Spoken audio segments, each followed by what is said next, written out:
నమస్కారం. బీఆర్కే భక్తి ఛానల్కి స్వాగతం. నేను మీ కీర్తి. ఈరోజు మనతో పాటు ఉన్నారు ప్రముఖ ఆధ్యాత్మికవేత్త, జ్యోతిష్య పండితులు వీరాపురం సుబ్రహ్మణ్య స్వామి గురుగారు మనతో పాటు ఉన్నారు. గురుగారిని అడిగి మనకున్న సందేహాలని నివృత్తి చేసుకుందాం. నమస్కారం గురుగారు. శుభాశీస్సులండి. గురుగారు, దేవాలయాల లోపలికి వెళ్ళి షూటింగ్లు చేయవచ్చు అంటారా? అందులో ఆడవాళ్ళు గర్భగుడిలోకి వెళ్ళి షూటింగ్లు చేయవచ్చు అంటారా? మంచి విషయం అడిగారండి. ఇప్పుడు జరుగుతున్న పరిణామాలు చూసుకుంటే దేవుడి మీద కూడా పిచ్చి ముదిరిపోయింది. అయితే ఏమిటి ఆ పిచ్చి అంటే, మన ఇష్టం వచ్చినట్టు మనం చేస్తేనే దేవుడు, లేకపోతే దేవుడు ఎందుకు అనే విధంగా మారిపోయింది. అంటే ఇప్పుడు మనకు పల్లెల్లోనూ అన్ని చోట్ల చూసాం, దేవుడి దగ్గరే గుడి ముందరే మన గొర్రెల్ని మేకలను నరకడం, కోళ్లను నరికేయడం, అక్కడే మందు వేసుకొని తాగి తినడం, అక్కడే చేసుకొని తినడం, ఇవన్నీ చూసాం. ఇవన్నీ ఒక ఎత్తు అయితే అది గుడి బయట జరిగేటివి. ఇప్పుడు ఏకంగా గుళ్ళలేకి, గర్భగుళ్ళలేకే వెళ్ళిపోతున్నారు.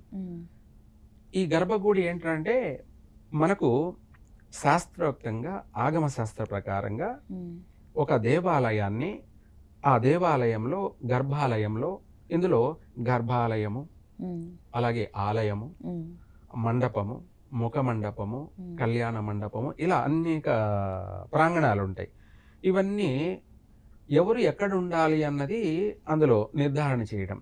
గర్భాలయంలో దేవుడితో పాటు అక్కడ బ్రహ్మత్వం కలిగినటువంటి పూజారి మాత్రమే ఉండాలి. ఇంకొకరు గర్భాలయంలోకి ప్రవేశించారు. అది ఎవరైనా సరే, పిఎం అయినా సరే, సీఎం అయినా సరే, పిఎం అయినా సరే, గర్భాలయంలోకి ప్రవేశించడానికి దేశ చక్రవర్తికి కూడా అర్హత లేదు. ఒక పూజారికి మాత్రమే ఉంటుంది. ఇంకా వేరే ఎవ్వరు కూడా వెళ్ళకూడదు. ధర్మకర్త అని కానీ, లేదంటే సీఎం అని కానీ, లేదంటే పిఎం అని కానీ, ఎవరున్నా కానీ గర్భాలయంలోకి వెళ్ళడానికి అర్హత లేదు.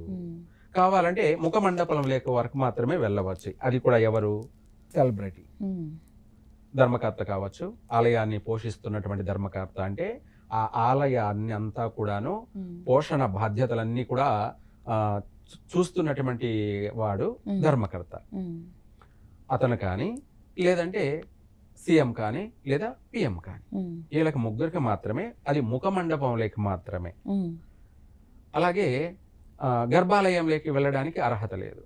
ఇలా ఎవరిష్టం వచ్చినట్టు వాళ్ళు పోయి చేస్తున్నాము అంటే ఆ గుడిలో ఆ విగ్రహానికి శక్తి కోల్పోతుంది. అర్థమైంది కదా?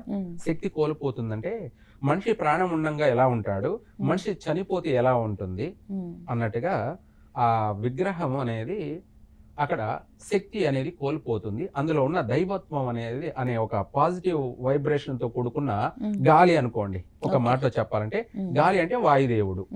ఇక్కడ మనం దేవుడు అంటున్నాం కదా, వాయు దేవుడు. అక్కడ గర్భాలయంలో ఆ విగ్రహంలో ఉన్నటువంటి ఆ శక్తి అనే ఆ గాలి ఆత్మ రూపం అనేది వెళ్ళిపోతుంది. అప్పుడు ఆ గుడి ఎందుకు పనికి రానటువంటి గుడిలా మారిపోతుంది. అందులో శక్తి కోల్పోతుంది. ఆ ఆలయంలో ఉన్నటువంటి పవర్ పోతుంది. ఆ తర్వాత 1,00,000 మంది భక్తులు వస్తున్న రాను ఒక్కడు కూడా రాకుండా ఆ గుడికి ఆగిపోతుంది. తర్వాత ఆ గుడి చుట్టూ కోతులు, చీమలు, పాములు, కప్పలు, గబ్బిలాలు, కాకులు, పక్షులు, అనేకమైనటువంటి వాటికి, కోతులకి అన్నిటి కూడా ఆటా స్థలం అయిపోతుంది. దేవాలయం కూడా శక్తి కోల్పోతుంది. ఎందుకు పనికి రాకుండా పోతుంది? ఈ గబ్బిలాలకి, కాకులకి, పక్షులకి, వాటికి, వీటికి, పిల్లులకి, కోతులకి, చీమలకి, పాములకి, వీటన్నిటికీ కూడా నిలయం అయిపోతుంది ఆ దేవాలయం. ఒకరు చేసిన తప్పిదానికి ఆ ఆలయంలో ఉన్న శక్తిని కోల్పోతుంది, సర్వశక్తిని కూడా. అందులోనూ ఆడవాళ్ళు అసలు గర్భాలయంలోకి వెళ్ళకూడదు. ఇక్కడ మనము శక్తిని కోల్పోవడానికి కారణం ఏంటంటే మన యొక్క అహంకారము, మన యొక్క గర్వము, మన ఈర్ష్య, ద్వేష, అసూయాలతో కూడి నిండి ఉన్నాం కాబట్టి నేను గర్భాలయం లేకపోతే ఏమవుతుంది అనే అహంభావం. అలా చేయడం వల్ల ఆ ఆలయ యొక్క ప్రతిష్ట, ఆలయ యొక్క శక్తి అన్నీ కూడా కోల్పోతుంది. ఎందుకు పనికి రాకుండా పోతుంది. ఆ ఆలయాన్ని మళ్ళీ పునర్జీవం చేయాలంటే ఇంకా ఎంతో తపస్సు చేసినట్టు అవుతుంది. ఆ ఆలయానికి కొన్ని సంవత్సరాల వరకు, ఇప్పుడు మనం ఎగ్జాంపుల్ గా చెప్తానండి, ఒక ఇంట్లో సంసారం చేసే ఇంట్లోకి గబ్బిలం వచ్చిపోయిందన్నా, లేదంటే ఉడుము వచ్చిపోయిందన్నా, లేదంటే ఇంకా కొన్ని ఏదన్నా వచ్చిపోయింది అనుకోండి, ఆ ఇల్లు ఎప్పుడైనా సరే పాడుపడిపోతుంది, ఆ ఇల్లుని ఖాళీ చేయాల్సిందే వస్తుంది. అవును గురుగారు. లేదంటే ఆ ఇంట్లో పాములు తిరుగుతున్నాయి, పుట్ట పెరిగిందంటే ఆ ఇంట్లో ఉండరు.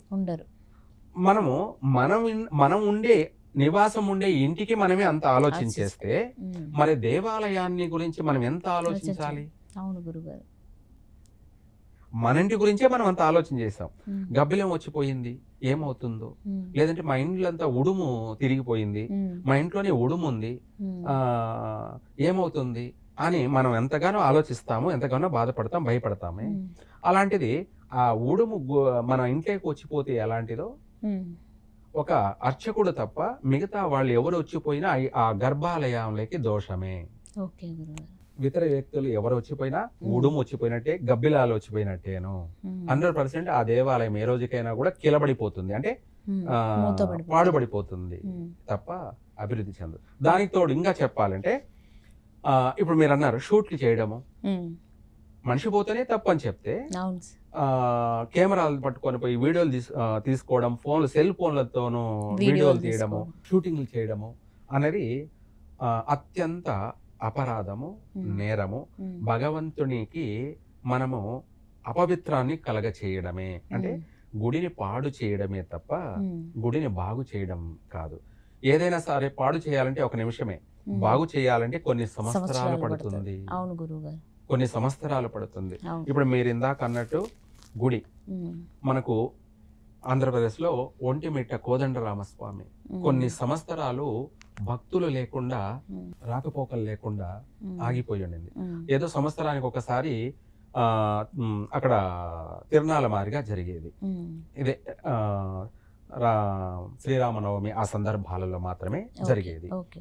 కొన్ని వందల సంవత్సరాలు భక్తుల యొక్క రాకపోకలు లేకుండా నిలబడిపోయి, ఆగిపోయి, పాడుపడిపోయే పరిస్థితుల్లో ఉండేది. అలాంటి దేవాలయాన్ని మళ్ళీ పునఃప్రారంభం చేసి ఇప్పుడు చూడండి, మళ్ళీ రోజు లక్షల్లో వచ్చి దర్శనం చేసుకుంటున్నారు. కొన్ని ఏళ్ళు ఎవరో చేసినటువంటి తప్పిదాల వల్ల ఆ దేవాలయం కూడా అభివృద్ధికి నోచుకోకుండా ఉండేది. ఈ రోజున మళ్ళీ పునర్వైభవం. నిత్యము 3 పువ్వులు 6 కాయల, ప్రతిరోజు శ్రీరామనవమే, ప్రతిరోజు కూడా శ్రీరామనవమి. చెప్పండి మరి ఇది ఇలా ఉంటాయన్నమాట. ఆ చేసేటువంటి మానవ తప్పిదాలు. మనం ఆ దేవాలయాన్ని బాగు చేయాలంటే బాగవుతుంది, పాడు చేయాలంటే ఒకటి చాలు, పాడైపోతుంది. అలాగే ఈ దేవాలయం అనే కాదు, ఏ దేవాలయంలో కూడా షూట్ చేస్తామో ఆ కాంతి వల్ల గుడిలో ఉన్నటువంటి విగ్రహానికి శక్తిని కోల్పోతుంది. శక్తిని మనమే చెప్తాం మామూలుగా, ఏదైనా ఎవరో ఏదో ఒక రకంగా చూస్తారంటే ఏమంటామంటే, అరే నరదృష్టి తగిలింది, దృష్టి దోషం అంట. అట్లాగే ఆ విగ్రహానికి కూడాను గుడిలో ఉన్నటువంటి, ఆలయంలో ఉన్నటువంటి ఆ స్వామి వారికి ఆ వచ్చే పోయే భక్తుల యొక్క దృష్టి తగలకూడదని 24 గంటలు హారతిస్తూ ఉంటాం. ఏమిటమ్మా? హారతి ఆయనకు దృష్టి తీస్తున్నాం. ఆ మనిషి యొక్క దృష్టి తగులుతుందని హారతిస్తూ ఉంటే ఏకంగా నువ్వు పోయేసి కెమెరాలు, షూటింగ్లు, లేదంటే నేను అక్కడే పనుకుంటాను, నేను అక్కడే తింటాను, నేను అక్కడే భోంచేస్తాను అంటే ఇంకా దేవాలయం పతనమైనట్టే. అందుకనేసే మన భారతదేశంలో మోడీ కూడాను, అంటే ప్రధానమంత్రి కూడా దక్షిణాది రాయిని గుర్తించి, అంటే దక్షిణాదిలో ఉన్నటువంటి రాయిని గుర్తించి ఈ రాయికి అత్యంత శక్తి ఉంటుంది అని చెప్పేసి మన రాయిని తీసుకుని మన వాడి చేతనే, దక్షిణాది వాడి చేతనే ఆ విగ్రహాన్ని తయారు చేయించి ఈ రోజున రామ మందిరంలో బాలరాముని ప్రతిష్ఠ చేశారంటే గుర్తు పెట్టుకో.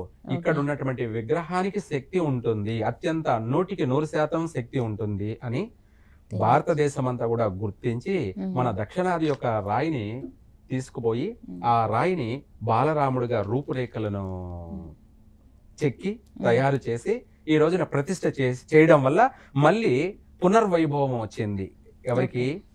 అయోధ్య రామ మందిరానికి జనాకర్షణ, ధనాకర్షణ, ఉమ్, మొత్తము ప్రపంచంలో ఈ రోజున అత్యధికమైనటువంటి ఆదాయము, ఉమ్, అత్యధికమైనటువంటి భక్తుల యొక్క రాకపోకలు ఉమ్, అనేక విధాలుగా అభివృద్ధి చెందుతుంది రామ మందిరం, అయోధ్య రామ మందిరం. ఉమ్, చూసావా, మనం చేసే దాన్ని బట్టే ఉంటుంది ఓకే. బాగుపడడానికి. ఉమ్, ఇదే అయోధ్య రామ మందిరం కొన్ని సంవత్సరాలు కష్టాలలో ఉండింది. ఉమ్, దక్షిణాది రాయిని తీసుకుపోయి ఎప్పుడైతే ప్రతిష్ఠ చేశారో ఆ వైభోగం అనేది ఉమ్, అత్యంత శక్తితో కూడుకొని ఈ రోజున రామ మందిరము ప్రపంచానికే ఒక ఆదర్శం అయ్యిందంటే గుర్తుపెట్టుకో, మనం చేసే దాన్ని బట్టే ఉంటుంది. ఏదైనా చేసుకున్న వారికి చేసుకున్నంత మహాదేవ అన్నట్టుగా మనం ఏం చేస్తామో అదే జరుగుతుంది.